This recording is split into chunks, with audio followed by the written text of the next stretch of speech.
প্রিয় ভিউয়ার্স, আসসালামু আলাইকুম। আজকে ব্রেকফাস্টের জন্য একদম ইজি একটা রেসিপি তোমাদের সাথে শেয়ার করার জন্য এসেছি। আশা করি শুরু থেকে শেষ পর্যন্ত থাকবে। দেখো, আমি জাস্ট ব্রেড নিয়েছি এবং আমার এই মেশিনটা ছিল আমার কাছে অনেক আগে কিনেছি। তো ব্রেডের উপর আমি বিফ কিমা রেডি করেছি আগে। তো বিফ কিমা দিয়ে আম চারিদিকে রাউন্ড করে বিফ কিমা দিয়েছি। সো বিফ কিমাগুলা দেওয়ার পর উপরের ইয়াটা একটু ২ টা এগ আমি ব্লেন্ড করে নিয়েছি সল্ট দিয়ে, মিক্সড করে নিয়েছি সল্ট দিয়ে। তো আমি চারিপাশ দিয়ে দিচ্ছি ওই এগ এগ চারিপাশ দিয়ে এবং মাঝখানে একটু দিতে হবে। সো আমি আস্তে চারিপাশ দিয়ে এবং মাঝখানে দিয়ে দিচ্ছি। দিয়ে দেওয়ার দিয়ে দিলে ওইটা সফট হবে এবং জিনিসটা টেস্টি হবে। সো এবার স্লাইস চিজ ছিল। ওই স্লাইস একটা চিজ দিয়ে দিচ্ছি এটার উপর।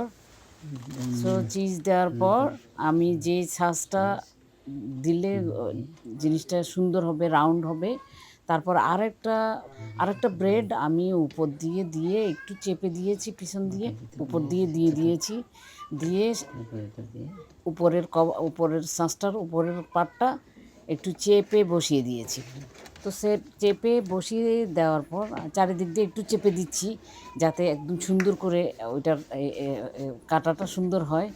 সো ওভাবে চেপে দিয়ে দেখো চতুর্দিকে নিজেই কেটে গিয়েছে, আমি কিছুই করি নাই, ওইটা দিয়েই কেটে গিয়েছে।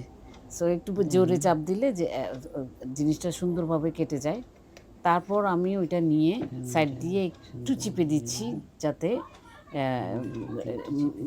গরু মাংসের কিমাটা যেন বের না হয়। সো আমার এয়ার ফ্রায়ারে আমরা ৪ জন, তাই ৮টা করেছি, বেশি করি নাই। ৮টা এয়ার ফ্রায়ারে দিয়ে দিচ্ছি। একটু ক্রাঞ্চি হলে ডিমটাও হয়ে যাবে ভিতরে এবং ক্রাঞ্চি হওয়ার জন্যই এয়ার ফ্রায়ারে দিচ্ছি। তো এয়ার ফ্রায়ারে দিয়ে আমি 8 মিনিট দিয়ে দিয়েছি। 8 মিনিট দেওয়ার পর ওটা যখন ক্রাঞ্চি হয়ে গেছে এই বের করে নিলাম। দেখো পুরা ইয়াটা দেখতে যেমন সুন্দর হয়েছে, বিশ্বাস করো খেতে এত মজা হয়েছে। সকালবেলার ব্রেকফাস্ট একদম ইজি ওয়েতে এটা বানিয়ে তোমরা নিজেরা খেতে পারবে।